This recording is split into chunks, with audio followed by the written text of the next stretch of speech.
Hello student, I hope you all are fine. My name is Muskan from team Ashish Tiwari. आप सभी का welcome करती हूँ इस वीडियो के अंदर।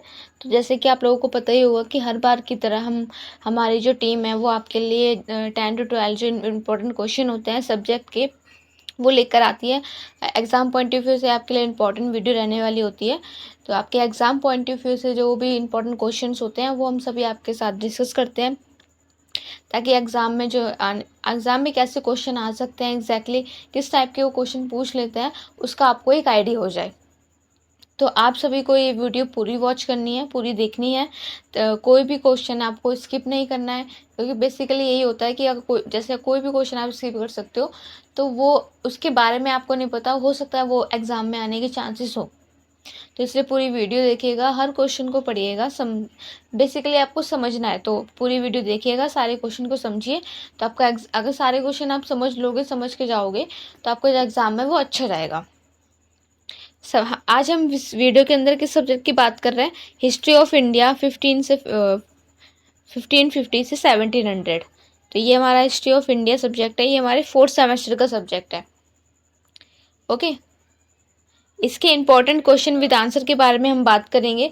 अगर इसकी किसी को पीडीएफ नोट्स चाहिए तो डिस्क्रिप्शन में नंबर दिया गया है, उस पर जाकर मैसेज करके आप वहाँ से नोट परचेज़ कर सकते हैं। 30 रुपीज़ प्राइस पर पीडीएफ है, मिनिमम प्राइस है। लेकिन अगर किसी को नहीं लेनी है दैट्स ऑलराइट, आप यहाँ से वीडियो देखकर भी पढ़ सकते हो। सारी चीज़ें समझाई गई हैं, इसलिए आपको समझ में आ जाएगा वीडियो के थ्रू भी। अगर किसी को नोट्स लेने हैं तो वहाँ से जाकर ले सकता है, वो मैंने आपको बता दिया है, वो आपकी चॉइस है, एज योर विश। ओके, तो टाइम वेस्ट नहीं करते हैं, फटाफट हमारे जो क्वेश्चन है उनको कवर कर लेते हैं। क्वेश्चन नंबर फर्स्ट है हमारा, अकबर के जो राजपूत के जो संबंध है ना उसके बारे में हम विवेचना करेंगे। आलोचना का मतलब मैंने आपको बता रखा है कि आलोचना का मतलब ये नहीं होता कि आपको किसी चीज़ के अंदर उसके बारे में, बुराइयों के बारे में बात करनी है। एग्जैक्टली उस चीज़ के बारे में, जैसे कोई भी प्रोडक्ट है उस चीज़ के बारे में आप अच्छी चीज़ें भी बताते हो कि इस प्रोडक्ट के अंदर ये क्वालिटीज़ हैं या इसके अंदर ये खराबियाँ हैं, तो उसके डिटेल्स में, उसके बारे में जो बात करते हो, बताते हो, उसके नेगेटिव, उसके पॉजिटिव पॉइंट्स हैं उनके बारे में बताते हो, वो आपकी आलोचना होती है। तो अकबर के राजपूत के साथ संबंध कैसे थे, इसके बारे में हमें इस क्वेश्चन के अंदर बताना है। और इसके ऑप्शन में जो क्वेश्चन है ना, अकबर के राज्यारोहण मतलब उनके राज्य करने का जो तरीका है, राज्यारोहण, उसके साथ क्या क्या चुनौतियाँ आई थी उसके बारे में भी हमें बताना है। इसका आंसर है, फर्स्ट ऑफ ऑल हम परिचय लिखते हैं, क्वेश्चन का जब आंसर लिखते हैं तो अकबर का जो राज्यकाल है ना वो 1542 से 1605 तक मुगल सम्राट बाबर के पोते और हुमायूं के पुत्र थे। अकबर कौन थे? हुमायूं के पुत्र थे, बाबर के पोते थे। और जो सबसे बड़ा जो मुगल जो साम्राज्य उनके शासक बाबर थे। बाबर से ही जो मुगल साम्राज्य का शासक है, यहाँ से ही स्टार्ट हुआ था। और एंड कहाँ पर जाकर हुआ था ये आप लोग मुझे कमेंट बॉक्स में बताइए कि जो अकबर का जो लास्ट शासक था, जो आखिरी शासक था, उसका नाम क्या है। तो 1542 से 1605 में ये मुगल साम्राट के शासक बन गए थे। ये बाबर के पोते और हुमायूं के पुत्र थे। इन्होंने 1556 ईस्वी में केवल 13 वर्ष की आयु में इन्होंने दिल्ली की गद्दी संभाल ली थी। सबसे कम आयु में इन्होंने अपनी दिल्ली की गद्दी संभाली थी। ये जो मुगल शासक जितने भी लोग शासन कर चुके हैं उनमें इन्होंने सबसे पहले जो साम्राज्य की जो गद्दी है उसको संभाल लिया था। केवल 13 वर्ष की उम्र के थे उस टाइम से इन्होंने राजगद्दी को संभाला था। तो इनके शासनकाल में जो मुगल साम्राज्य है ना उनको स्वर्ण युग के रूप में जाना जाता है। अकबर ना केवल मतलब ये अकबर की एक अच्छाइयाँ बता रहे हैं कि अकबर ना केवल एक अच्छा महान योद्धा था, बल्कि एक दूरदर्शी और शासक भी था। उन्होंने अपने शासन का जो उनका शासनकाल है उसको फैलाने के लिए विभिन्न राजनीतिक, सामाजिक और धार्मिक जो नीति है ना उन सबको अपनाया था। आपको पता है कि अकबर ने अपने जो राजपूत के साथ संबंध अच्छे करने के लिए उन्होंने जो राजपूतों की जो बेटी थी जोधाबाई, जो इनकी बेगम बनी थी, उनसे शादी भी की थी ताकि उनके जो राजपूत जो संबंध हैं वो अच्छे हो जाएं। तो इन्होंने अपने शासन को स्थिर करने के लिए विभिन्न राजनीतिक, सामाजिक और धार्मिक नीतियों को अपनाया था। इसके बारे में आपको पता है। और विशेष रूप से इन्होंने राजपूत के साथ संबंधों ने उनके जो साम्राज्य की नींव को ना, इससे उनके जो साम्राज्य राजपूत के साथ संबंध बनाने की जो नींव है, इससे जो इनका साम्राज्य है और भी मजबूत होता चला गया। तो वो कैसे किया इन लोगों ने, वो अभी देखते हैं। अकबर के राज्यारोहण के साथ क्या चुनौती आई थी? तो जब अकबर ने गद्दी संभाली थी तब मुगल जो साम्राज्य है बहुत ही अस्थिर स्थिति में था। ये रुक गया था इनका शासन।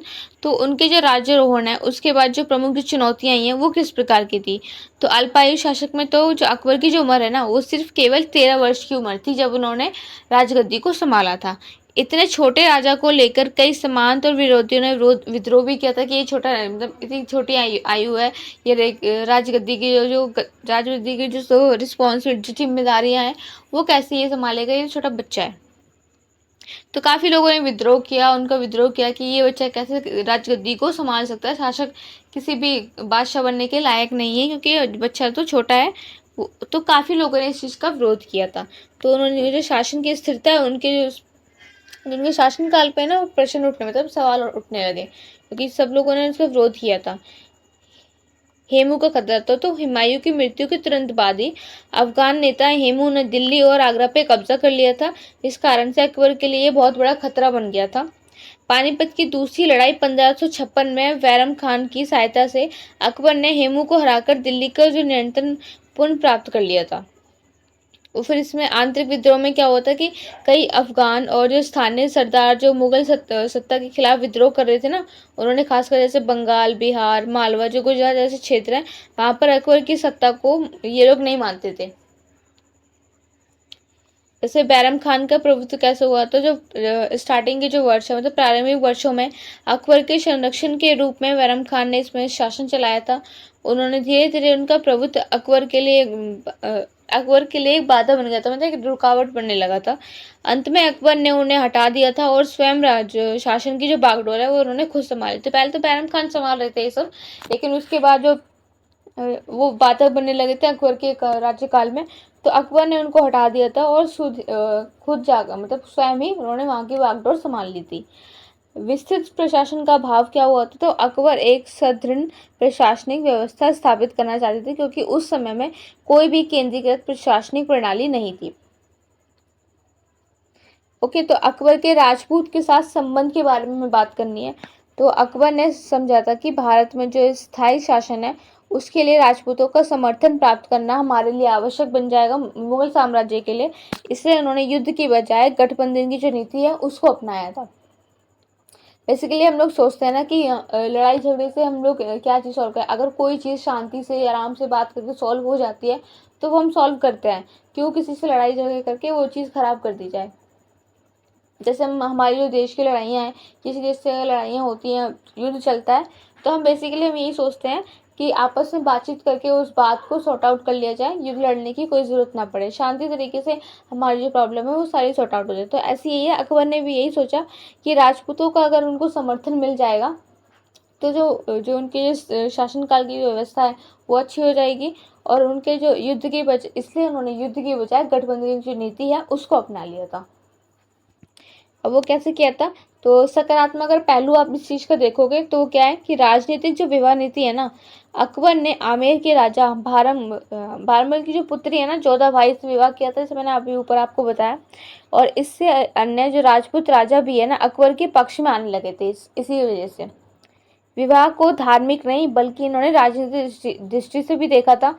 राजपूतों का उच्च पद, तो अकबर ने कई राजपूत प्रशासन को सेना में एक उच्च पद दिए थे।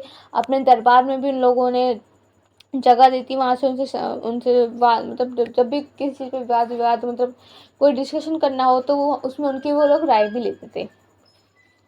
जैसे मान सिंह को उन्होंने बहुत ही ऊंचा स्थान दिया था राजपूतों। मान सिंह जो है राजपूत है और उनको भी इन्होंने एक ऊंचा स्थान दिया था अपने साम्राज्य में, अपने प्रशासन में। धार्मिक सहिष्णुता, तो अकबर ने सुलह कुल की जो नीति है वो अपनाई थी।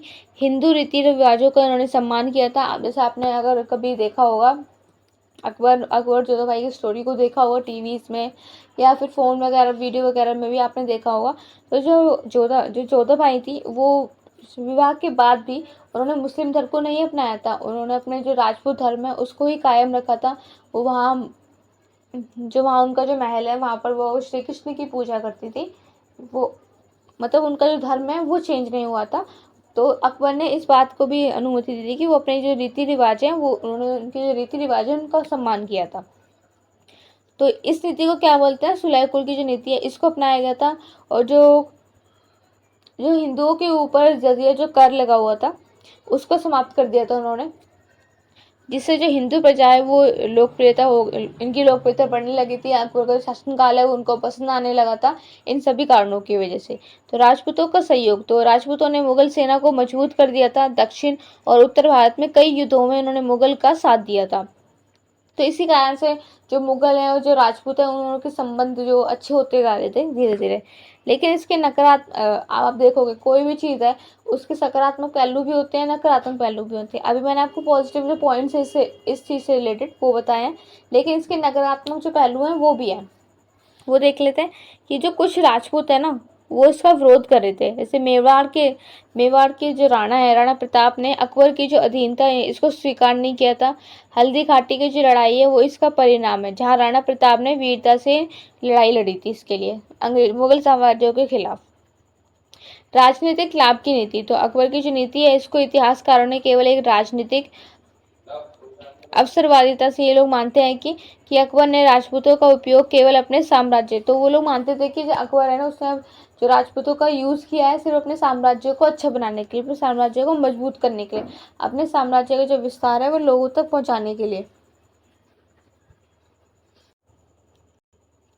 उसके बाद बात करते हैं राजनीतिक लाभ की नीति। तो अकबर की जो नीति है ना वो कुछ इतिहासकार केवल उसको, जैसे मैंने आपको बता दिया कि उन्होंने यूज़ किया था राजपूत साम्राज्य उसको यूज़ किया था अपने अपने जो शासन काल है उसकी नीति को फैलाने के लिए। हिंदू भावनाओं की उपेक्षा, तो हालांकि जब अकबर ने धार्मिक सहिष्णुता दिखाई थी, परंतु जो कुछ रूढ़िवादी हिंदू वर्ग के लोग हैं ना उन्होंने मुस्लिम बादशाह द्वारा हिंदू जो राजकुमारी है उससे उनका जो विवाह हुआ था वो उन लोगों ने स्वीकार नहीं किया था।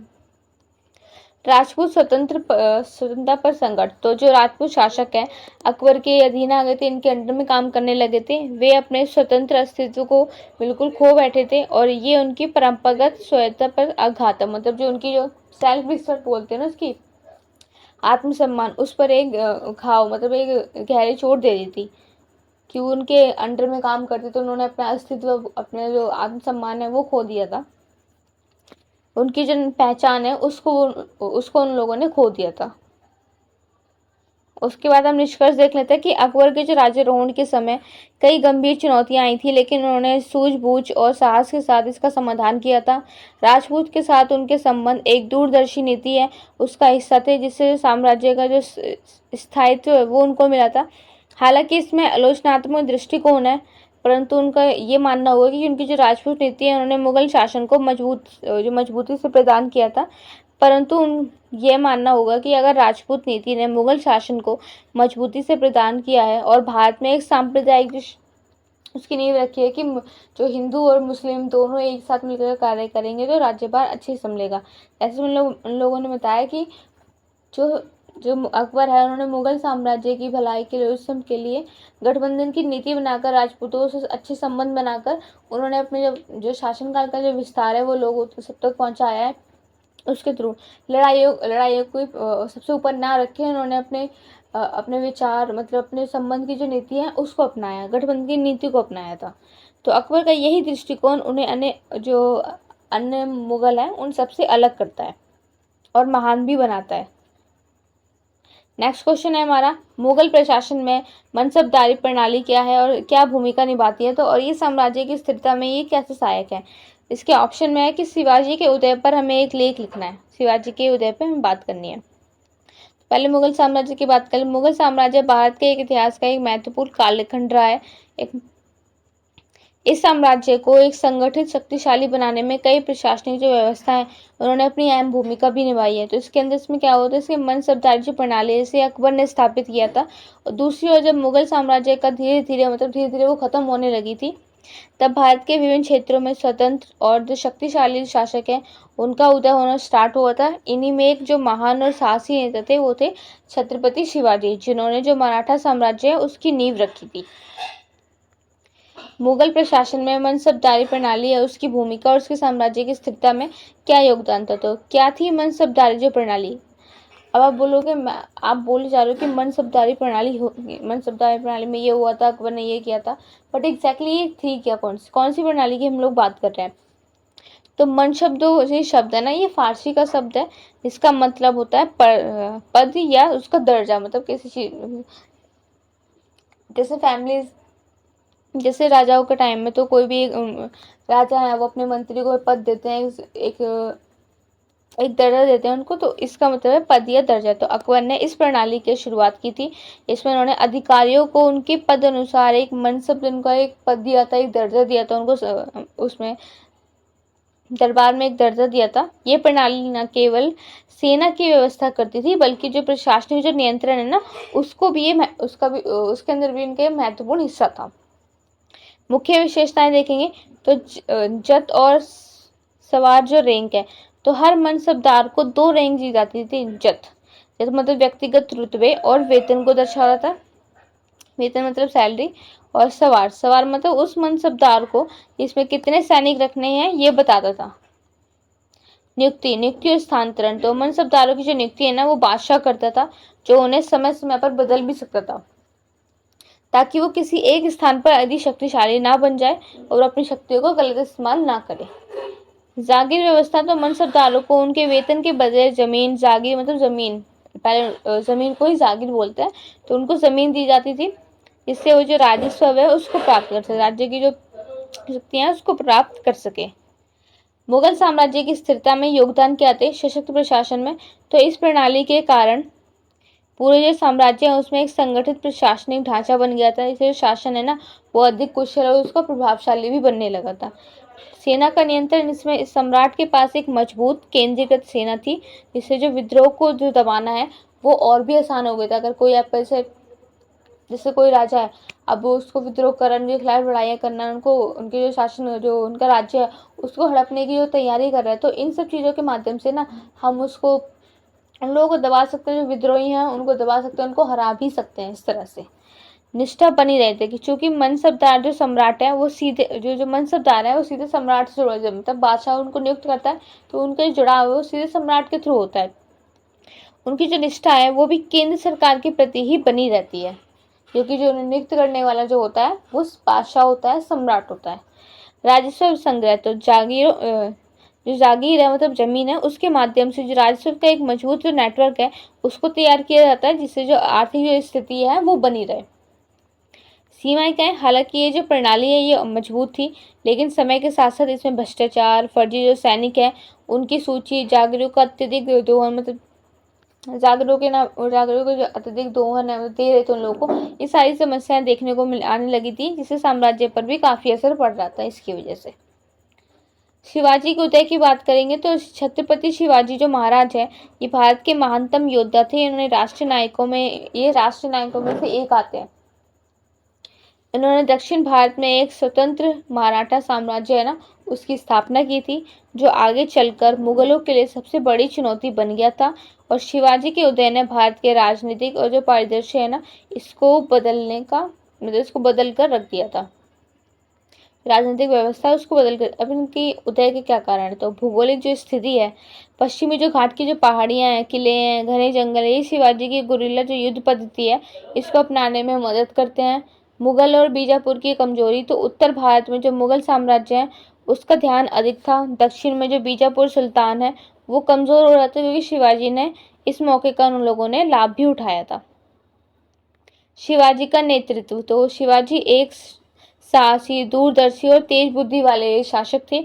इन्होंने अपनी जनता से सीधा संपर्क बनाकर शासन चलाया था, और जो स्थानीय लोग हैं ना उनमें आत्मविश्वास की जो भावना है उसको भी जगाया था। धार्मिक भावना और स्वराज का सपना, तो उन्होंने हिंदवी स्वराज है उसकी स्थापना के नारे लगाए थे, हिंदू संस्कृति की रक्षा की थी, जिससे वे जनता में बेहद ही लोकप्रिय हो गए थे, जनता के प्रिय शासक बन चुके थे।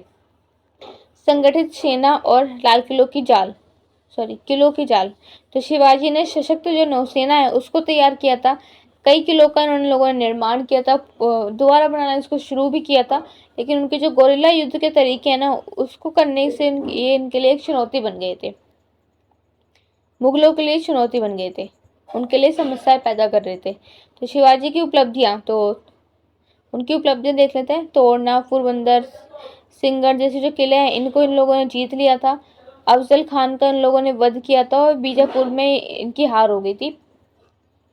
औरंगजेब की जो सेना है उसको जो औरंगजेब की सेना उनको तो उन लोगों ने बार बार हराया था। औरंगजेब ने कई नीतियों को जो है ना सामना मतलब जो उन्होंने अपनी नीतियां अपना ली थी हिंदुओं के खिलाफ, ये शोषण करते थे, जिस वजह से जो हिंदू और राजपूत के संबंध है वो बिगड़ते चले गए थे। इसी के थ्रू जो शिवाजी महाराज शिवाजी हैं, छत्रपति शिवाजी, जो औरंगजेब की सेना है इनको ये बार बार हराते थे। और 1674 में रायगढ़ में छत्रपति के रूप में इनका राज्याभिषेक भी हुआ था। निष्कर्ष देखते हैं। मुगल साम्राज्य की शक्ति है उसको बनाए रखने में मनसबदारी जो प्रणाली है उसकी भूमिका। तो इन्होंने मनसबदारी जो प्रणाली है उसकी भूमिका को अत्यंत जो महत्वपूर्ण रही है ये शक्ति इस मुगल साम्राज्य के टाइम में। इसने प्रशासन सेना को एक संगठित मतलब एक साथ रखा था। इसने मुगल साम्राज्य के जो स्थायित्व उनका जो रुतबा है उसको प्राप्त किया था। वहीं जब इस साम्राज्य में जब कमजोरियां आने लगी तब शिवाजी जैसे जो वीर नायक हैं उनका उदय हुआ था, जिन्होंने अपने साहस, संगठन और नेतृत्व से एक स्वतंत्र मराठा साम्राज्य उसकी नींव रखी थी। शिवाजी ने न केवल एक शासक थे बल्कि भारतीय स्वाभिमान और स्वतंत्रता की प्रेरणा भी ये बने थे। दोनों व्यवस्थाओं में मनसबदारी और शिवाजी के उदय ने भारत के जो इतिहास है दो अलग अलग जो परिप्रेक्ष्य है ना इसको तरीके से समझाया था कि कैसे लोगों को अपने आत्मसम्मान, अपनी स्वतंत्रता, अपने साथ हो रहे जो शोषण है उसके खिलाफ आवाज उठानी चाहिए। ठीक है, तो हमारा जो इतिहास है हमें ये बात हमें समझाता है। नेक्स्ट क्वेश्चन है हमारा क्वेश्चन नंबर 3। शेख अहमद सरहिंदी के जो विशेष संदर्भ है उसके नक्शबंदी जो सिलसिला है उस पर हमें एक लेख लिखना है। अकबर से औरंगजेब तक राजपूत जो राजा है और जो मुगल साम्राज्य है उनके बीच धार्मिक समझौते और उनकी नीतियों के बारे में हमें समझाना है। ओके गॉट इट, आप समझ गए होंगे। आगे देखते हैं कि भारत का जो मध्यकालीन जो इतिहास है वो केवल युद्ध और राजनीतिक घटनाओं का नहीं है बल्कि ये धार्मिक, सांस्कृतिक आंदोलन, इन सब का ही इतिहास रहा है। आपको वहाँ से धार्मिक सांस्कृतिक जो चीजें हैं वो भी सीखने को मिलती है। वहाँ उन सब से रिलेटेड आंदोलन है वो भी आपको देखने को मिलता है। तो इस चीज के इतिहास के बारे में भी हमें बताता है। ये हमें सिर्फ वहाँ के इतिहास के बारे में नहीं बताता कि वहाँ क्या युद्ध हुआ, कब कौन सा युद्ध हुआ, किस राजा का शासक था, ये चीज नहीं बताता, बल्कि इससे हमें और भी चीजें सीखने को मिलती है। तो जहाँ सूफी संतों ने आध्यात्मिक मार्ग हम लोगों को दिखाया था, वहीं शेख अहमद सरिंदी जैसे विद्वान ने इस्लाम की शुद्धता की वकालत भी की थी। उन्होंने नक्शबंदी जो सिलसिला है उसको भारत में नई दिशा दी थी। दूसरी ओर जो मुगल शासक हैं उन्होंने राजपूतों के साथ संबंध बनाते हुए कई धार्मिक नीतियां अपनाई थी जिनमें सहिष्णुता, टकराव दोनों ही दिखाई देते हैं। शेख अहमद सरिंदी और नक्शबंदी सिलसिला। तो नक्शबंदी सिलसिला क्या है? हम बोल रहे हैं कि नक्शबंदी सिलसिला किया था, बट एग्जैक्टली वो है क्या, तो उसके बारे में पहले देख लें। नक्शबंदी एक प्रमुख ऐसी सूफी परंपरा है। इसकी उत्पत्ति मध्य एशिया के थ्रू स्टार्ट हुई थी, मध्य एशिया में स्टार्ट हुई थी। ये सिलसिला ये इसकी विशेषता ये है कि जो शरीयत है ना, इसे इस्लामी जो कानून है उसके पालन पे जोर देता था और संसारिक जो दुनिया से कट्टर है, मतलब दुनिया से कटकर नहीं बल्कि मतलब समाज में रहते हुए आध्यात्मिक जीवन जीने है ना उसकी हमें प्रेरणा देते थे। तो शेख अहमद सरिंदी का क्या योगदान था? तो शेख अहमद जो सरिंदी है इनका शासन 1564 से 624 इनके बीच में था। तो मुस्जिद अल सानी जो 1000वें साल का सुधारक इनको कहा जाता है, जिन्होंने अकबर की जो धार्मिक नीतियां हैं जैसे दीन इलाही, धार्मिक सहिष्णुता की जो कड़ी आलोचना है उसके बारे में बताया था। उनका मानना था कि जो इस्लाम को अन्य धर्म के साथ बराबरी पर रखना इस्लाम की मूल भावना के खिलाफ है। उन्होंने नक्शबंदी सिलसिले को भारत में लोकप्रिय बनाया था और एक इस्लामिक पुनर्जागरण की उन्होंने शुरुआत भी की थी। उनका ध्यान था कि आध्यात्मिक अनुशासन, प्रार्थना और धार्मिक शुद्धता इस पर ही आधारित है। प्रभाव क्या हुए थे? तो उन्होंने जो इस्लामिक विद्वान है उनको सक्रिय किया था और इस्लामिक जो सिद्धांत है उनकी रक्षा भी की थी। उनके विचार से जहाँ मुस्लिम कट्टरपंथियों को प्रेरणा देते थे, वहीं पर उन्होंने हिंदू मुसलमान की एकता के विरोध में भी वो माने जाते थे। वे जहाँ सूफी संत के अनुयायी थे वहीं उन्होंने शिक्षाएं और अन्य धर्म के प्रति उदार नहीं थे। तो ये सारे प्रभाव है ये हमें देखने को मिले थे उस टाइम में। तो अकबर से औरंगजेब तक मुगल जो राजपूत धार्मिक समझौते उनकी नीतियां क्या थी? तो अभी बात करते पहले अकबर के बारे में। अकबर की जो नीतियां ना धार्मिक सहिष्णुता और समावेशिता पर आधारित है। अकबर ने मतलब धर्म के नाम पर कोई भी कार्य नहीं रोके थे। जैसे जोधा भाई है, जो उनकी विवाह करने के बाद वो एक मुस्लिम साम्राज्य में आ गई थी, वहाँ की बेगम बन गई थी। लेकिन उन्होंने जो उनके जो धार्मिक, उनसे ये नहीं बोला था कि वो मुसलमान मतलब जो इस्लाम धर्म है उसको अपनाएंगे, वो बल्कि उन्होंने उनके जो हिंदू रीति रिवाज है, उनको पूजा पाठ है, उस चीज का उन्होंने पालन भी किया था। तो उन्होंने सुलह कुल सभी धर्मों के साथ शांति बनाकर इसकी नीति भी अपनाई थी। जजिया कर को भी उन्होंने समाप्त कर दिया था। जो हिंदुओं को प्रशासन में इसके उच्च पद दिए गए थे उन्होंने प्रशासन में। और आमेर के राजा भरमल की बेटी से विवाह कर राजपूतों को सम्मानित भी किया था। और उन्होंने दीन इलाही नामक जो धर्म की जो शुरुआत है, उस सभी धर्मों को उसकी अच्छाइयों को मिलाकर ये बना था। हालांकि ये अल्पकाल की राय, कुछ टाइम तक ही रहा, फिर तो हिंदुओं के साथ शोषण होने लगा था औरंगजेब के टाइम में, आपको पता ही होगा। जहांगीर के बारे में बात करेंगे तो उन्होंने अकबर की जो नीतियां हैं उसको जारी रखा था, लेकिन जो धार्मिक मामले है ना उसमें थोड़ी सी रूढ़िवादी सोच दिखाई दे गई थी जहांगीर में। अब बोलोगे आप जहांगीर कौन था, तो जहांगीर अकबर के ही बेटे थे। राजपूतों से संबंध मधुर मतलब मीठे बनाए रखने के लिए कई राजपूत जो सेनापति हैं उनका जहांगीर ने भी सम्मान किया था। ऐसे उन्होंने अकबर की तरह ही काम किया था, बस थोड़े बहुत चेंजेस किए थे। शेख अहमद सरिंदी के विचार से प्रभावित होकर धार्मिक जो मामले हैं उसमें उन्होंने सख्ती भी दिखाई थी। शाहजहाँ, तो शाहजहाँ के काल में जो धार्मिक सहिष्णुता है उसके अंदर कमी आ गई थी। जजिया तो नहीं लगाया था इन्होंने, लेकिन जो कुछ मंदिर है ना वो इन्होंने जो शाहजहाँ उन्होंने तोड़ दिए थे। हिंदू त्योहारों पर इन्होंने रोक टोक लगा दी थी। राजपूत के साथ संबंध अधिकतर शांतिपूर्ण रहे थे, लेकिन विशेषकर आमेर और मारवाड़ के जो शासक है उनके साथ। औरंगजेब की बात करें तो औरंगजेब के टाइम जो वहाँ का जो वातावरण है वो बिगड़ता ही चला गया।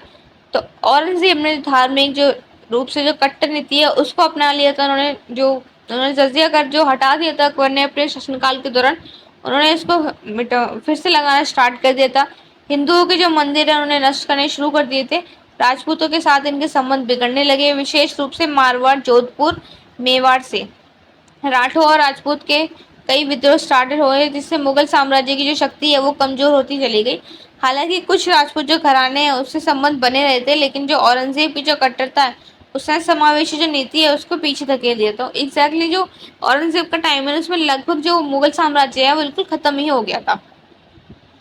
निष्कर्ष, शेख अहमद सरिंदी ने नक्शबंदी सिलसिला है उसके माध्यम से भारत में इस्लामी जो शुद्धता है उसकी एक नई धारा को उसको विकास किया था, मतलब उसको विकसित किया था। उनका जो उद्देश्य है वो इस्लाम की रक्षा करना था, परंतु इनकी जो सोच है वो धार्मिक सहिष्णुता के विपरीत मानी जाती है। दूसरी ओर अगर हम बात करें अकबर से औरंगजेब तक जो मुगल राजपूत संबंध है उसमें बदलाव आता गया।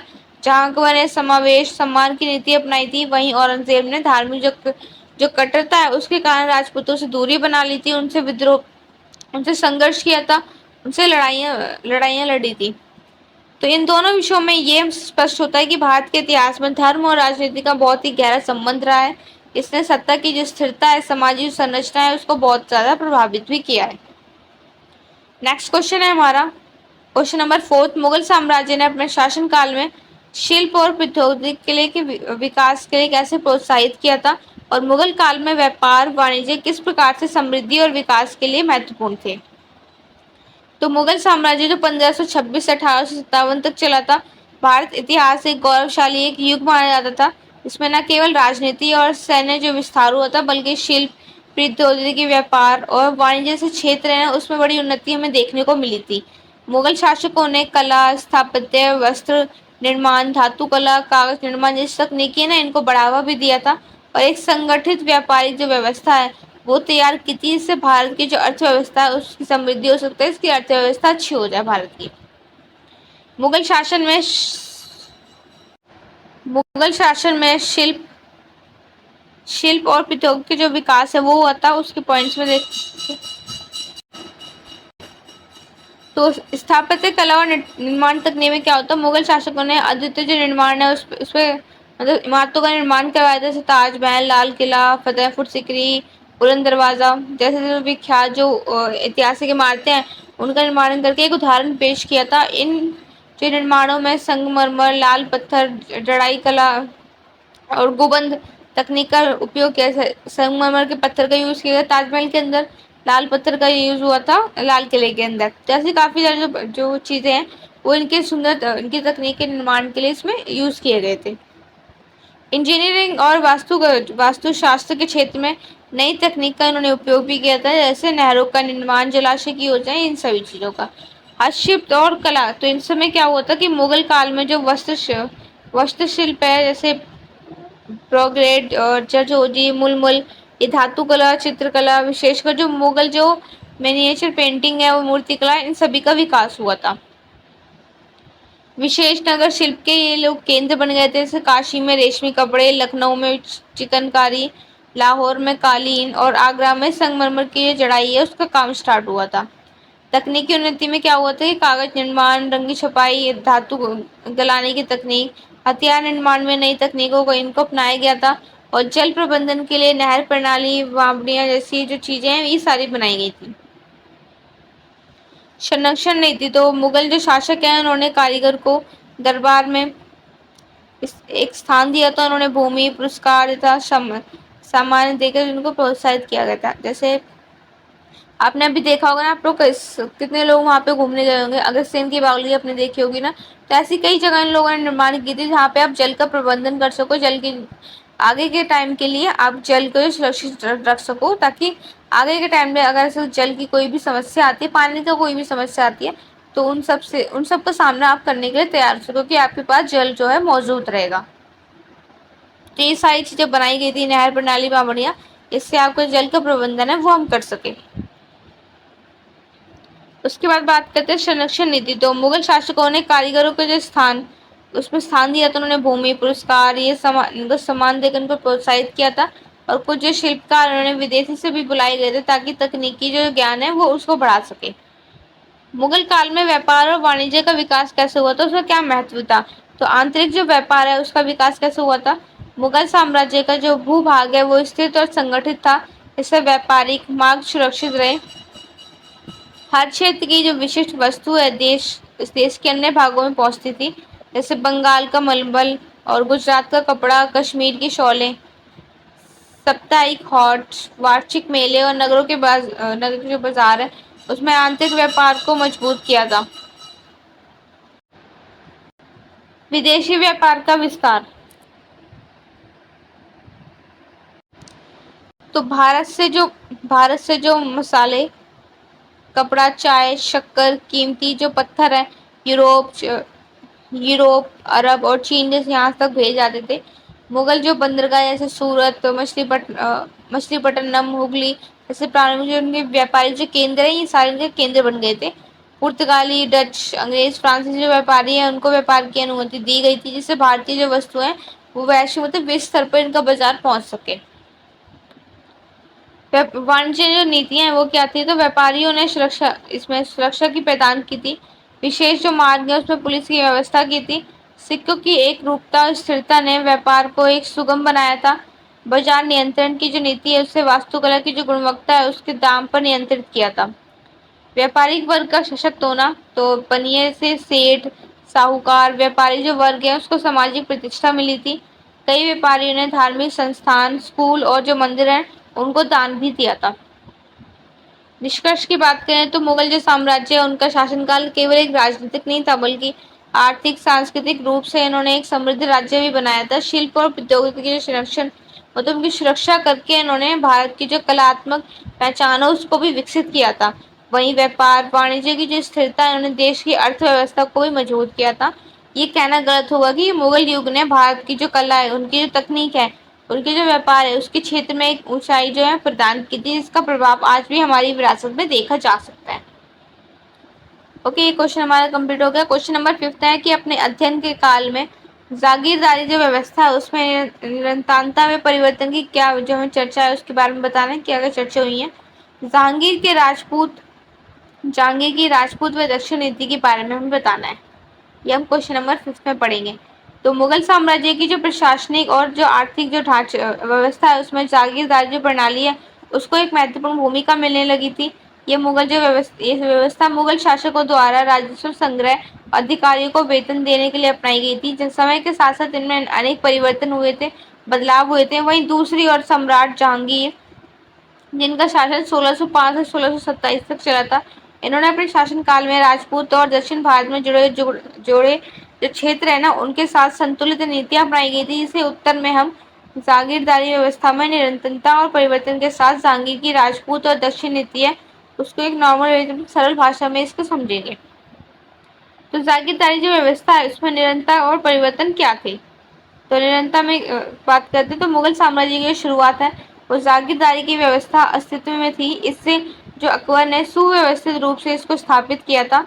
इस प्रणाली ने राज्य के जो उच्च अधिकारी हैं मनसबदारों की जो सेवा है उसके बदले में उनको जमीन जो जागीर देने उन्होंने स्टार्ट कर दी थी। इससे वो अपना जो वेतन है वो प्राप्त करते थे। ये व्यवस्था जहांगीर शाहजहां औरंगजेब के काल में भी चलती रही थी। मनसबदारी जागीरदारी एक दूसरे से हमें जोड़ के रखती थी। जितना ऊंचा मनसब होगा उतनी ही बड़ी जागीर उनको मिलेगी। परिवर्तन तो परिवर्तन में क्या हुआ कि समय के साथ साथ जो जागीर की जो संख्या है वो सीमित कर दी गई, एक लिमिट पे रख दी थी। जबकि जो मनसबदारी की जो संख्या है वो बढ़ती चली गई थी जिससे जागीर जो संकट है वो पैदा होने लगा था। औरंगजेब के समय में योग्य मनसबदारों को पर्याप्त जागीर नहीं मिल पाती थी जिससे भ्रष्टाचार बढ़ने लगा था और अधिकारियों ने अधिक कर वसूलना भी शुरू कर दिया था। कुछ जागीरदार जिस जागीरों को अपनी निजी संपत्ति की तरह देखने लगे थे उनमें उन्होंने उत्तराधिकार की प्रवृत्ति भी आ गई थी। जागीर स्थायी होने के बावजूद उन्होंने दीर्घकालीन रूप से रोक लगाने की जो प्रवृत्ति है उसको भी बढ़ावा दिया था।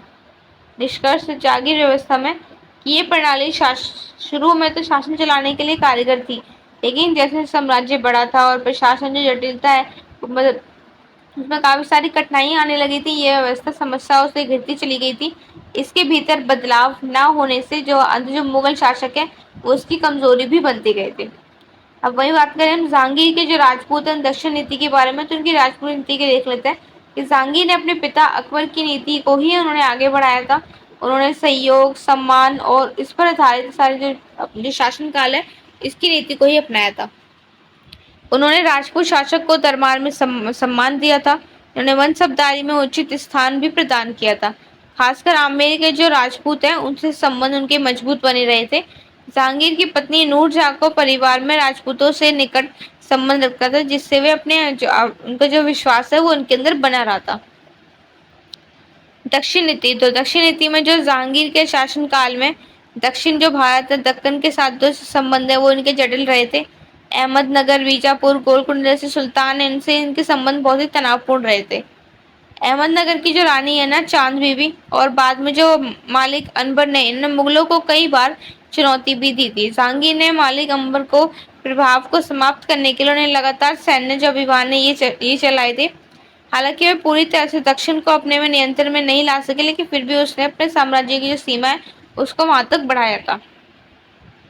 निष्कर्ष जहांगीर की नीतियां तो जहांगीर की जो राजपूत नीतियां संतुलित सहिष्णु थी जिससे मुगल और राजपूत जो संबंध है वो मजबूत बन रहे थे। वहीं दक्षिण में उन्होंने नियंत्रण की और दक्षिण को अपने अपने उसमें नियंत्रण में रखने अपने शासनकाल में शामिल करके उन्होंने कोशिश की थी लेकिन उससे पूर्णतः उनको सफलता नहीं मिल पाई थी। उसके बाद शाहजहां औरंगजेब ने दक्षिण की ओर अपने अधिक जो ध्यान है उसको केंद्रित किया था। समापन तो मुगल जो शासन है उसके दो अहम पहलू हैं जागीरदारी व्यवस्था और दक्षिण नीति का अध्ययन। ये स्पष्ट करता है कि जब तक सम्राट ने संतुलन और सुधार बनाए रखा था सम्राट मजबूत रहा था। लेकिन जागीरदारी जो व्यवस्था शुरुआत में ही सफल थी लेकिन जो समय के साथ साथ उसके अंदर बदलाव आने स्टार्ट हो गए तो तो जो नहीं हो पाया था। वहीं जहांगीर ने अपनी जो नीतियां हैं उसमें संतुलन बनाकर शासन किया था। इससे उन्हें राजनीतिक स्थिरता मिली थी और ये दोनों ही पक्ष मुगल प्रशासन और राजनीति को समझने में हमारी महत्वपूर्ण भूमिका भी निभाते हैं। क्वेश्चन नंबर 6 था कि औरंगजेब के सैन्य और अभियान के साथ साथ मुगल जो साम्राज्य है उसका विस्तार कैसे हुआ। औरंगजेब की धार्मिक नीति के बारे में हमें इसकी आलोचना करनी है। तो औरंगजेब का जो मुगल साम्राज्य है उसका अंतिम शक्तिशाली सम्राट था जिसने 1658 से 1707 तक इन्होंने शासन किया था। उसके बाद शासन काल में जो साम्राज्य है उसने सबसे बड़े जो भौगोलिक विस्तार है इसको प्राप्त किया था। लेकिन ये जो विस्तार है ये बहुत सी आंतरिक जो समस्या है सामाजिक असंतोष है उसके साथ ही लाया था। औरंगजेब ने अपने सैन्य जो अभियान है उससे उत्तर दक्षिण भारत के कई इलाके हैं उसको मुगल साम्राज्य तक उन्होंने शामिल किया था। लेकिन उनकी जो धार्मिक नीतियां है वो विवाद स्पष्ट रही थी। साम्राज्य की स्थिरता है उसको बहुत नुकसान भी पहुंच गया था। औरंगजेब के सैन्य अभियान और साम्राज्य का जो विस्तार है, औरंगजेब ने अपने शासन को संभालते अपने विरोधियों को हराकर सत्ता को उन्होंने मजबूत किया था। और उसके जो सैन्य अभियान है, इन्होंने 3 प्रमुख दिशाओं में इसको केंद्रित किया था, जैसे राजपूताना, उत्तर पश्चिमी सीमाएं और दक्षिण भारत।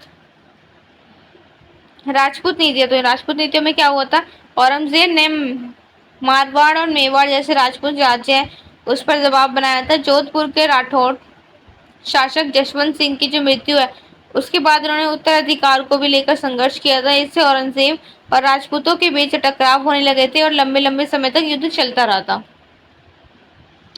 उत्तर पश्चिम सीमाएं, तो अफगानों और जो अन्य काबिल हैं उसके खिलाफ लगातार लड़ाइयां होनी शुरू हो गई ताकि सीमाओं को सुरक्षित रखा जा सके।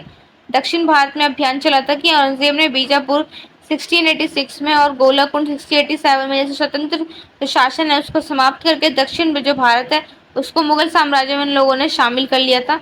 इसके बाद उन्होंने मराठे जो उनके खिलाफ कई युद्ध लड़े थे, शिवाजी के उत्तराधिकारी संभाजी को पकड़कर उन्होंने मरवा दिया था, लेकिन जो मराठा संघर्ष है वो खत्म नहीं हुआ था अभी। इन युद्धों के परिणाम स्वरूप ही जो मुगल साम्राज्य है वो कश्मीर से लेकर तमिलनाडु तक ये फैल गया था। लेकिन ये युद्ध बहुत लंबे और खर्चीले साबित हुए थे, क्योंकि औरंगजेब का जो अंतिम समय है वो दक्षिण भारत में ही युद्ध करते हुए बीता था और उसकी मृत्यु भी हो गई थी। औरंगजेब की धार्मिक नीति का आलोचनात्मक मूल्यांकन, तो औरंगजेब एक कट्टर सुन्नी मुसलमान था। उसने अपने पूर्वजों की धार्मिक सहिष्णुता की जो नीति है उसको त्याग दिया था और इस्लामी सिद्धांत उसके अनुसार शासन करने की उसने कोशिश भी की थी। जैसे कैसे क्या किया था, उन्होंने जजिया कर की उन्होंने शुरुआत कर दी थी 1679 में। उन्होंने हिंदुओं पर जजिया कर लगा दिया था फिर से। इससे गैर जो मुस्लिम है उसके अंदर असंतोष फैलने लगा था। मंदिरों का ध्वंस, तो कई ऐतिहासिक जो मंदिर हैं, काशी विश्वनाथ, वाराणसी, केशव देव, मथुरा का, इन्होंने तुड़वा दिया था, जो हिंदू समाज में आक्रोश और विद्रोह की भावना को भी प्रकट करता है। धार्मिक जो भेदभाव, तो जिसने शिया, सिख, जैन और अन्य धार्मिक जो समूह है उस पर नियंत्रण करने की उन्होंने कोशिश करी थी। जिससे कई संत, धार्मिक जो नेता हैं वो उनको दंडित करना चाहते थे। प्रशासनिक असर, तो औरंगजेब ने प्रशासनिक जो पद है उस पर हिंदुओं की जो भागीदारी है उसको बिल्कुल खत्म कर दिया था, कम कर दिया था। इसे शासन काल में उनका असंतुलन ना वो उत्पन्न हो रहा था। तो इन सभी कारणों से जो धार्मिक जो सुधार है जो वो बिगड़ता चला गया। कई विद्रोह हुए थे, जैसे मराठा विद्रोह, राजपूत विद्रोह, सिख विद्रोह, जाट आंदोलन। तो इन आंदोलन ने समाज की जो जड़ें हैं उसको कमजोर कर दिया था। औरंगजेब, तो औरंगजेब एक सक्षम योद्धा और अनुशासित जो शासक थे, लेकिन उनकी जो सैन्य शक्ति है, सैन्य नीति है वो अत्यधिक आक्रामक और धार्मिक नीति है। इन सभी से इनको जोड़ता है। उससे साम्राज्य का क्षेत्रफल है वो तो बढ़ा देता है, लेकिन उसकी जो कठोर जो रवैये है, उसके धार्मिक भेदभाव है, उन्होंने सामाजिक और राजनीतिक स्थिरता है उसको पैदा कर दिया था। परिणाम स्वरूप क्या हुआ था कि उसकी मृत्यु के बाद मुगल साम्राज्य तेजी से बिखरने लगा था। और इससे यही कहा जा सकता है कि औरंगजेब ने साम्राज्य का जो विस्तार है वो तो दिया था, लेकिन वो ज्यादा समय तक टिक नहीं पाया था। क्वेश्चन नंबर 7 है, मुगल चित्रकला के जो क्रमिक जो विकास है उसके बारे में बताइए। और मुगल साम्राज्य के प्रमुख प्रशासनिक जो विभाग हैं वो क्या थे और उन्हें कैसे संगठित किया गया है। हाँ, तो इस क्वेश्चन में आपको क्या बताना है कि जो मुगल चित्रकला है उसके क्रमिक जो उसका विकास कैसे होगा, मतलब धीरे धीरे किस तरह से उन लोगों ने अपने जो मुगल चित्रकला है उसका विकास किस प्रकार से किया वो बताएंगे हम इस वाले क्वेश्चन में। और मुगल साम्राज्य के प्रशासनिक के क्या विभाग थे, उसको कैसे संगठित किया था, ये बताएंगे। चलिए टाइम वेस्ट नहीं करते हैं, फर्स्ट ऑफ ऑल सबसे पहले परिचय देख लेते हैं इसका। मुगल साम्राज्य ने न केवल अपनी जो शक्तिशाली जो शासक हैं उनके लिए जाना जाता है, बल्कि जो अपने युद्ध, सांस्कृतिक योगदान, चित्रकला, स्थापत्य और जो प्रशासनिक व्यवस्था है उसका ये प्रसिद्ध है। मुगल चित्रकला ने भारत में एक नई शैली है उसकी शुरुआत की थी।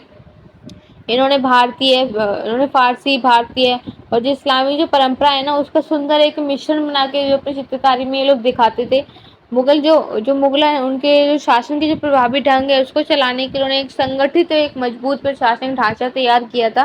जिससे उत्तर में हम मतलब तो इसी बात को हम इस जो हमने क्वेश्चन है मतलब इस क्वेश्चन का जो आंसर है उसको हम ध्यान से पूर्वक समझेंगे चित्रकला के क्रमिक विकास के बारे में, उनके प्रशासनिक विभागों के संगठन के बारे में। ओके, पहला पॉइंट देखते हैं कि मुगल चित्रकला का क्रमिक विकास किस प्रकार से हुआ था। बाबर हुमायूं काल के टाइम की बात करते हैं तो बाबर का जो समय था उसमें युद्धों में बीत गया था, इस चित्रकला में इसमें कोई विशेष संरक्षण नहीं मिल पाया था।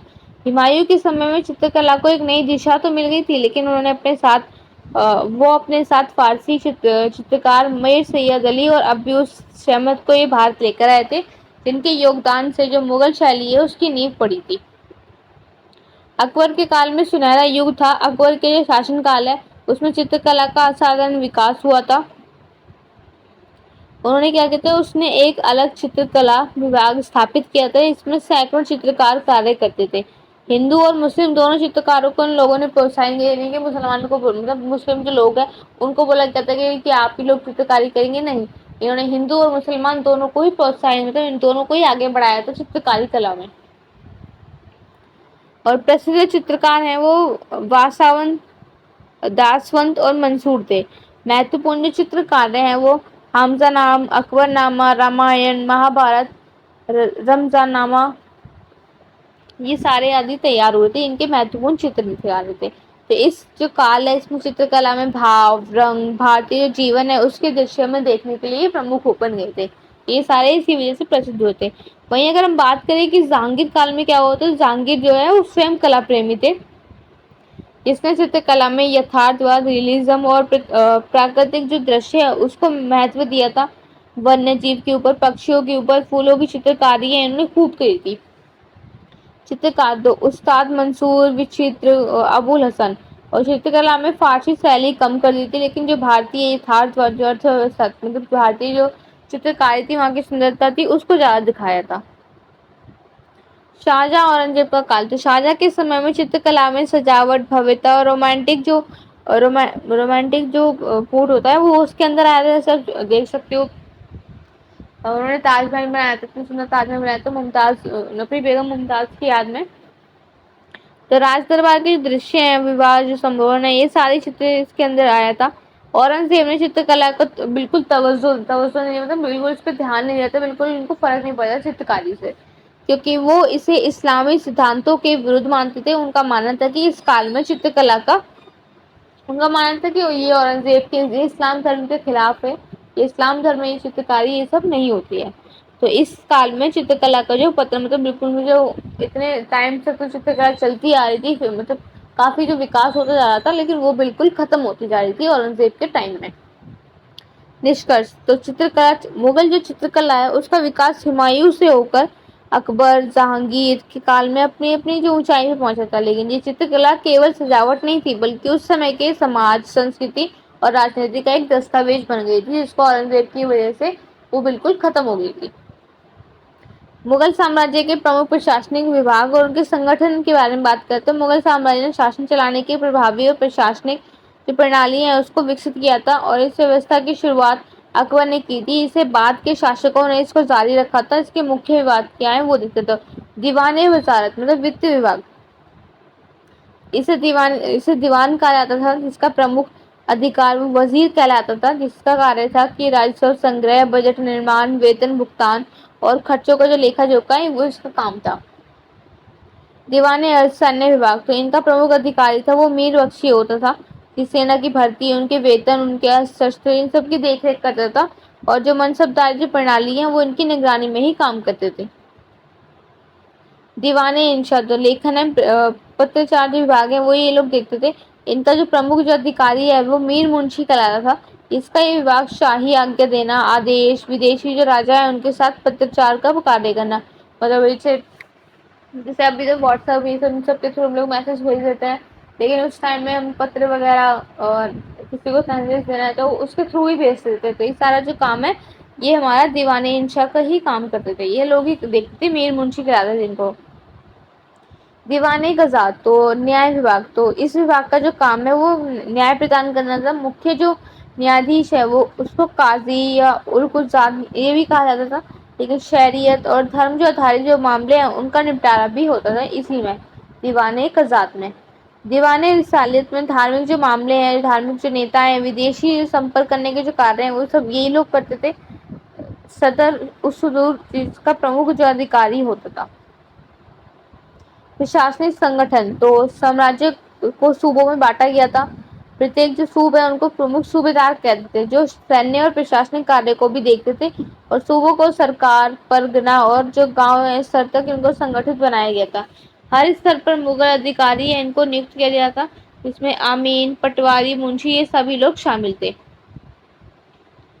निष्कर्ष तो मुगल जो प्रशासनिक ढांचा है उसको केंद्र से लेकर गांव तक इसको व्यवस्थित किया गया था। विभाग के जो संगठन है उसको शासन में पारदर्शिता, नियंत्रण इसको बनाकर रखा था। जो मुगल साम्राज्य है उसकी शक्ति और स्थायित्व को इसका आधार बना दिया गया था।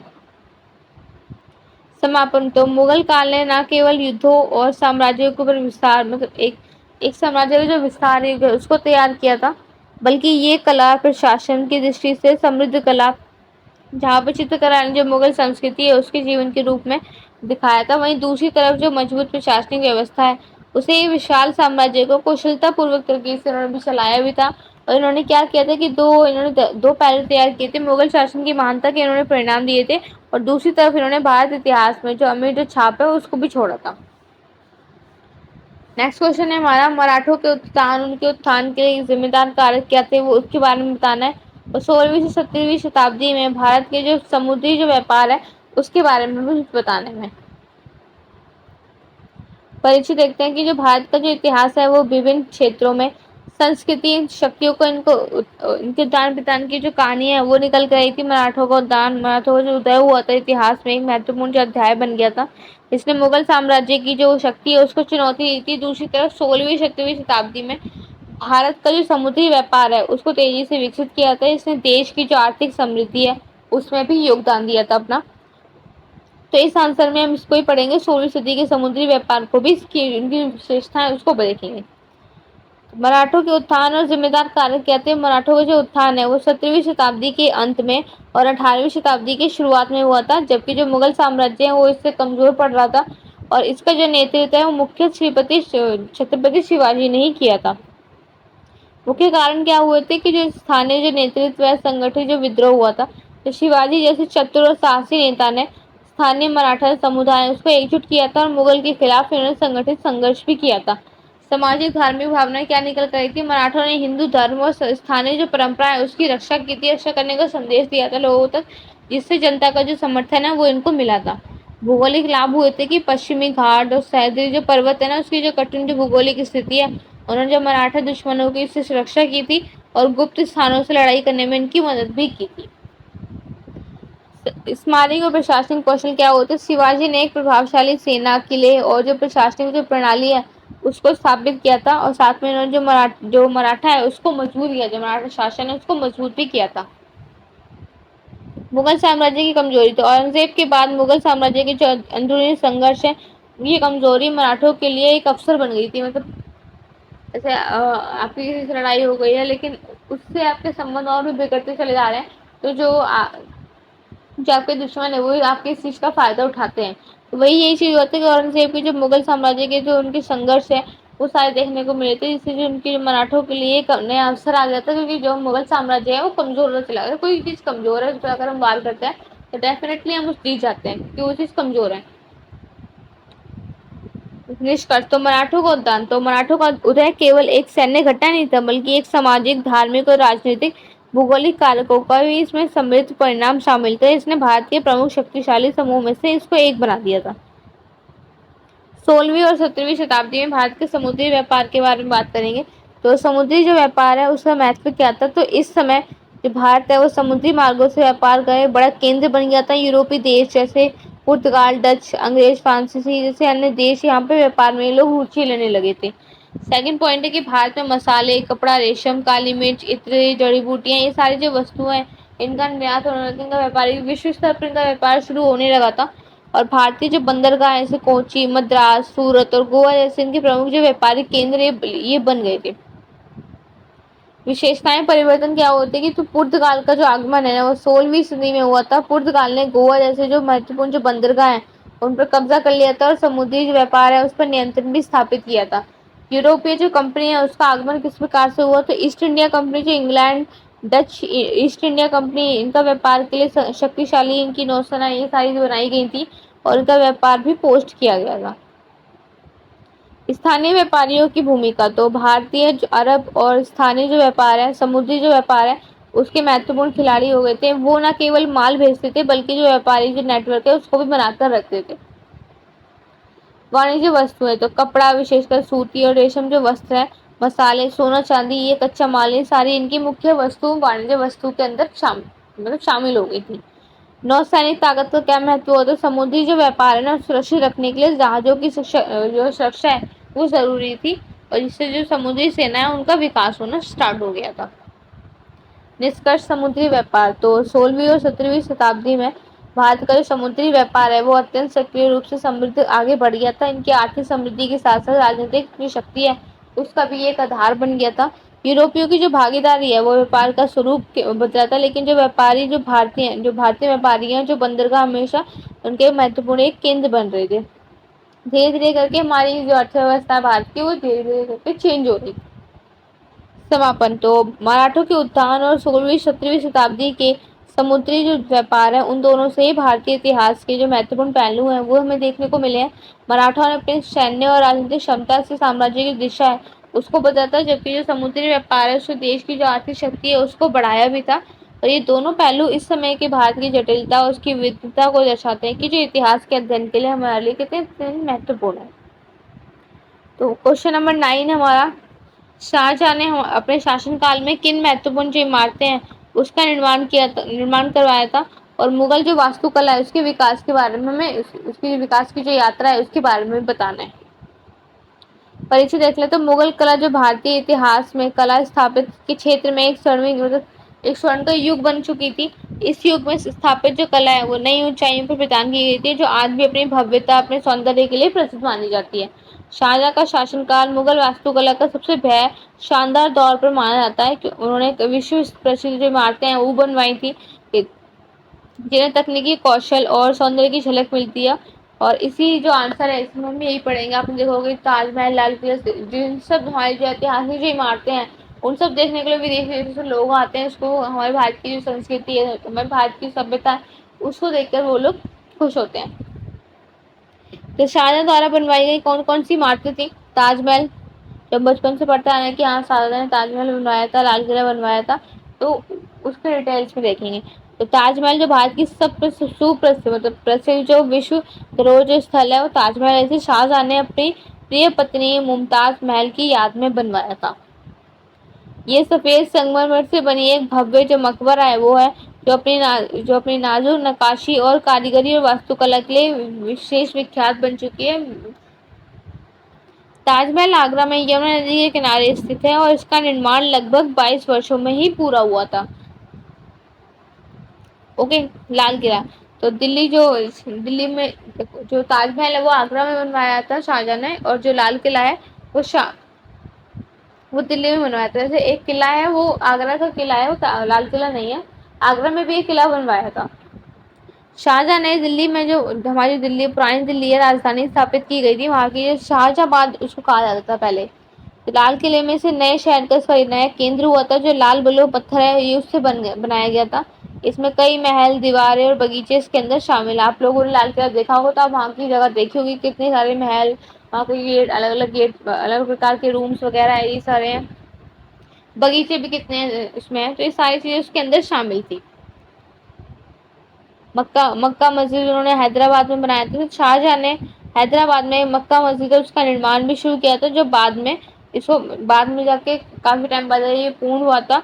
और ये मस्जिद भी मुगल वास्तुकला का ही एक नमूना देखने को हमें दिखाती है। जमाई मस्जिद, धानसा और जो अन्य मस्जिद हैं, शाहजहां के काल में कई मस्जिदों का निर्माण हुआ था, जिनमें जमाई मस्जिद अहमदाबाद की एक प्रमुख मानी जाती है। शाही महल और बाग, तो शाहजहां ने कई भव्य महल और बागों का भी निर्माण करवाया था, जैसे शालीमार बाग, रजावत बाग, ये सारे। मुगल वास्तुकला की विकास यात्रा, तो प्रारंभिक दौर में बाबर हुमायूं में मुगल जो वास्तुकला इसकी शुरुआत हुई थी बाबर हुमायूं के समय में हुई थी। बाबर ने पहाड़ों से लाए गए कुछ तत्व है उसको अपनाया था। हुमायूं का जो मकबरा है फारसी शैली, उसको इस बात को ये प्रभावी मतलब इस बात को ये प्रभाव इसको दर्शाता है। अकबर के काल में क्या हुआ था, तो अकबर ने मुगल स्थापित में भारतीय तत्व है उसको जोड़कर एक नया रूप दिया था। इस काल की जो प्रमुख विशेषता है विशाल किले, मकबरे, मस्जिद, ये सभी थी। जैसे फतेहपुर सिकरी है ना, वो इन्होंने बनाया था। लाल बलुआ पत्थर का प्रचुर जो उपयोग है वो इन्होंने इसमें किया था। वास्तुकला में हिंदू इस्लामी फारसी जो शैली है उसके सुंदर लेख को देखने को भी मिल रहा है इनके काल में। जहांगीर काल में वास्तुकला में सजावट और बारीक जो काम है, यहाँ पे काम इस चीज को ज्यादा महत्व मिला था। बाग बगीचे का विकास हुआ था, जैसे शालीमार बाग। चित्रकारी और मूर्ति काल में इनका विकास भी हुआ था। शाहजहां का काल, तो शाहजहां के शासन काल में मुगल जो वास्तुकला है उसको एक स्वर्णयुग भी माना जाता था। तो इस काल में सफेद संगमरमर का प्रयोग हुआ था। संरचनाओं में समरूपता, संतुलन और भव्यता की एक प्रमुखता शामिल हुई थी। ताजमहल, लाल किला, शालीमार बाग जैसे अद्भुत जो नमूने हैं वो इसी काल के हैं। निर्माण में नक्काशी, जड़ाऊ कम और जो मीनाकारी जी प्रमुख इसमें एक प्रमुखता थी। औरंगजेब के काल में क्या हुआ था कि औरंगजेब के समय में जो वास्तुकला है उसमें सादगी आ गई थी। इस कला में ज्यादा भव्य निर्माण नहीं हुआ था। मस्जिद और जो किले का निर्माण है वो मुख्य था, लेकिन सजावट बहुत ही कम हुई थी। समयापन में तो मुगल जो वास्तुकला इसमें भारतीय कला का अनमोल धरोहर था। इसमें शाहजहां का योगदान विशेष रूप से यादगार बन गया। तो उन्होंने अपने भव्य और सौंदर्यपूर्ण जो इमारतें बनाकर स्थापत्य की जो कला है उसको चरम सीमा तक पहुंचाया था। मुगल वास्तुकला की यही विकास यात्रा स्थापत्य कला और सांस्कृतिक समृद्धि है उसकी कहानी को कहती है, जो आज भी भारतीय विश्व कला प्रेमियों को एक मोहित करती है। क्वेश्चन नंबर 10 है, ये हमारा लास्ट क्वेश्चन रहने वाला है। निम्नलिखित पर संक्षेप में टिप्पणी लिखनी है। तो पहले हम पढ़ेंगे चक्कीनामा और चरकनामा के बारे में, फिर मनसबदारी प्रणाली, शाहजहां की दक्कन नीति, सुलह कुल, सीखे मुगल संघर्ष। तो ये अगर इसको क्वेश्चन अगर एग्जाम में आता है ना तो ये बोलेगा या तो कोई आप 3 करो, 3 ठीक है, या फिर बोल दो कोई 2 करो। अगर सिर्फ 4-5 दे दी तो मतलब 2 या 3 ही करवाएंगे आपसे कि कोई भी आप 3 कर सकते हो या कोई भी आप 2 कर सकते हो, इस टाइप से। तो इन सबको हम अभी डिटेल से पढ़ेंगे। चक्कीनामा और चरकनामा, तो चक्कीनामा और चरकनामा के जो मुगल शासन काल के प्रशासनिक जो सामाजिक जो नियम है उसके दस्तावेज की अवधारणाएं हैं। चक्कीनामा क्या है कि इसका समृद्ध कृषि जमीन सबसे जुड़ी जो व्यवस्था है उन सबसे है। आमतौर पर इस प्रणाली को दर्शाया जाता है कि इसके तहत खेती जो राजस्व की संग्रह की जो राजस्व जो संग्रह है उसको की जाती है। इसका चक्की का मतलब होता है चक्की या पीसने की जगह जो खेती और अनाज से जो जड़ है उससे उसको प्रतीक माना जाता है। इसलिए चक्की नामा का जो आशय है वो नियम व्यवस्थाएं जिनसे कृषि उत्पादन और उनके आधार पर राजस्व की जो प्रणाली है उसको निर्धारित किया जाता है। चरकनामा में यह एक दस्तावेज अवधारणा इसमें वस्त्र उद्योग खासकर जो कपड़ा उद्यान है उससे जुड़ा, मतलब जो देखो चक्कीनामा जो अनाज वगैरह इनसे भी जुड़ा जाता है, लेकिन चरकनामा है वो में वस्त्र कपड़ों वहाँ की चित्रकारी कपड़ों से साड़ी वगैरह से वस्त्र वगैरह से इन सब चीजों से बनाया जाता है। तो ये चरकनामा में आता है। तो चरक यानी कताई का पहिया जो कपड़ा उद्योग में इस्तेमाल होता है चरकनामा। तो उन जो नीतियों पर नियमों को जो संदर्भित किया जाता है वो वस्त्र उद्योग के संचालन उत्पादन और विस्तार से संबंधित है। इन दोनों नीतियों और व्यवस्थाओं का उद्देश्य ही कृषि और वस्त्र उद्योग को स्थापित करता है ताकि साम्राज्य की जो आर्थिक शक्ति है वो मजबूत हो सके। मनसबदारी प्रणाली, तो मनसबदारी जो प्रणाली है वो मुगल साम्राज्य की एक प्रमुख प्रशासनिक और सैन्य व्यवस्था है। इससे जो सबसे पहले जो अकबर ने ये इसको स्थापित किया था। मतलब मनसब का क्या मतलब है, पद या रैंक, पोजीशन। तो मनसबदारी जो प्रणाली है इसमें सभी जो सैनिक हैं वो इस अधिकारियों को एक ऐसा पद दिया जाता था जो उनकी सैन्य शक्ति और वेतन के निर्धारण के लिए किया जाता था। मुख्य उद्देश्य था कि इस प्रणाली का उद्देश्य था कि सेना को संगठित करना, अधिकारियों को पद देना और उनका वेतन निश्चित करना। इससे साम्राज्य में अनुशासन और कार्यकुशलता बनी रहती है। कैसे काम करती थी ये, प्रत्येक जो मनसबदार थे ना उनको एक निश्चित जो संख्या में सैनिकों की जिम्मेदारी दी जाती थी, जिसे वो अपने उस रैंक के अनुसार उनको वेतन मिलता था और जो आमतौर पर जागीर के रूप में उनको दी जाती थी। जैसे अभी तो आपको सैलरी से पैसे में मिलती थी, लेकिन उनको जमीनें दी जाती थी, वेतन की जगह उनको जमीनें मिलती थी उस टाइम में।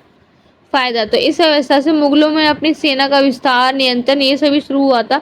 इससे मदद मिली थी। मनसबदारी जो प्रणाली है उसकी वजह से मुगलों का शासन बहुत समय तक मजबूत भी रहा था। शाहजहां की दक्कन नीति, दक्कन भारत के जो मध्य और दक्षिण भाग है उसमें कहा जाता है कि शाहजहां ने अपने शासन काल में दक्कन क्षेत्र है उसको लेकर विशेष नीतियां उनको अपनाया था। दक्कन पर ध्यान, तो शाहजहां ने दक्कन के जो मुस्लिम शासक हैं हिंदू रियासत और उसके साथ संबंध बनाए थे। इस क्षेत्र में सत्ता बनाए रखने के लिए कई सैन्य जो अभियान है वो चलाए थे। मुस्लिम शासकों से संबंध, तो दक्कन के अहम जो मुस्लिम शासक है, शाहजहां ने कार्य किया ताकि जो मुगल साम्राज्य है उसका विस्तार वो लोग सभी मतलब विश्व स्तर पर मुगल साम्राज्य का विस्तार कर सके। दक्कन की लड़ाइयाँ, तो शाहजहां ने बीजापुर, गोलकुंड जैसे शक्तिशाली जो रियासत है उनके साथ संघर्ष किया था, लेकिन वे दक्कन में स्थायी जो विजय है वो हासिल नहीं कर पाए थे। नीति का साथ, तो शाहजहां की जो दक्कन नीति है उसका संतुलन समझौते पर ही आधारित था, जिसमें सैन्य जो कार्रवाई के साथ उन्होंने राजनीतिक जो गठजोड़ उसको भी शामिल किया था। सुलह कुल, तो सुलह कुल का अर्थ है कि सबके लिए शांतिपूर्ण व्यवहार करना। ये अवधारणा अकबर के समय में शुरू हुई थी। मुगलों की धार्मिक सहिष्णुता की उन्होंने नीति अपनाई थी। क्या थी सुलह कुल? तो ये नीति सभी धर्मों के प्रति सम्मान और सहिष्णुता पर आधारित थी। मुगल शासन में हर व्यक्ति को अपनी धार्मिक आस्था का पालन करने की स्वतंत्रता दी गई थी। उद्देश्य ये था कि साम्राज्य में शांति बनाए रखने के लिए और धार्मिक कट्टरता को खत्म करने के लिए ये इस नीति को अपनाया गया था। कैसे लागू हुई थी? अकबर ने हिंदू और मुसलमान दोनों के जो धार्मिक जो नेता है उनको अपने दरबार में स्थान दिया था। धार्मिक जो विचार है उनको आदान प्रदान के लिए प्रोत्साहन दिया था। प्रभाव इससे क्या होता है कि इससे मुगलों का जो सामाजिक स्थिरता है वो मिली थी और कई जो समुदाय हैं उनको उससे समर्थन भी हुआ था। सिख मुगल संघर्ष, तो सिख और मुगल साम्राज्य के बीच संघर्ष 17वीं शताब्दी से शुरू हो गया था, खासकर गुरु गोविंद सिंह के समय तीव्र हुआ था। शुरुआत मुगल शासक ने सिखों से उनकी धार्मिक स्वतंत्रता है उसमें बाधा डाली थी। गुरु अर्जन देव पांचवें गुरु को मुगलों ने जेल में बंद करवा दिया था और बाद में मार डाला था। गुरु गोविंद सिंह का योगदान, तो उन्होंने सिख समुदाय के जो एक सैन्य शक्ति के रूप में संगठित किया था। उन्होंने खालसा जो पंथ है उसकी स्थापना की थी, जो सिखों के आत्मसम्मान उनके आत्मरक्षण का एक प्रतीक बना था। संघर्ष के कारण क्या थे कि धार्मिक जो उत्पीड़न जो स्वतंत्रता है उसकी चाह हुई थी। मुगल जो सत्ता है उसके विरुद्ध उन्होंने विद्रोह किया था। मुख्य लड़ाइयाँ फतेहपुर, आनंदपुर साहिब और चिंदवाड़ा जैसे स्थान है उन पर मुगलों और सिखों के बीच में कड़े युद्ध भी हुए थे। नतीजा क्या निकला था? संघर्ष लंबे समय तक चला था और अंत में जो मुगल साम्राज्य है उसकी कमजोरी के साथ साथ सिख समुदाय ने राजनीतिक रूप से भी इसको अपने मजबूती से हासिल कर लिया था। तो हमारी ये वीडियो कंप्लीट हो गई है। किसी को अगर इसकी पीडीएफ लेनी है तो डिस्क्रिप्शन में नंबर दिया गया है, वहां से जाकर आप बाय कर सकते हैं। अदरवाइज आप वीडियो देख के पढ़ लो, आपको एग्जैक्टली समझ में आ जाएगा कि इस चैप्टर में क्या क्या चीज़ें इंपॉर्टेंट है। ये सब्जेक्ट के सारे जो चैप्टर्स है वो बहुत ही ईजी और बहुत सिंपल से हैं। अगर आप वीडियो ध्यान से देखोगे तो आपको बिल्कुल समझ में आएगा कि एग्जैक्टली इस चैप्टर के अंदर क्या बताया गया है। आप बस एक ही वीडियो देख के पढ़ के चले जाओ, अच्छे से पढ़ सारे क्वेश्चन करके जाना, आपका एग्जाम बहुत अच्छा जाएगा। और अगर किसी को पीडीएफ लेनी है तो वो आपका उसमें से ले सकते हो, वहाँ पे मैसेज कर दो उस नंबर पे, वहाँ से आपको पीडीएफ मिल जाएगी। 30 रुपीज़ पर प्राइस है पीडीएफ का, आप किसी भी सब्जेक्ट की पीडीएफ ले सकते हो। ओके, मिलते हैं हमारी नेक्स्ट वीडियो में। आपका नेक्स्ट एग्जाम कौन सा एग्जाम है ये आप मुझे कमेंट बॉक्स में बता दीजिए, ताकि जो उसकी वीडियो है वो आपको हम टाइम टू टाइम उसको अपडेट कर सके, उसको टाइम से डाल सके। आपका एग्जाम भी आ रहा है, अगर ऐसे डिले अगर वीडियो डालेंगे तो आप पढ़ोगे कैसे? तो इसलिए टाइम से हमें बता दीजिए ताकि हम वीडियो जल्दी से जल्दी अपलोड करने की कोशिश कर सकें। ओके, मिलते हैं हम हमारी नेक्स्ट वीडियो में। Thank you for watching and all the best for your exam.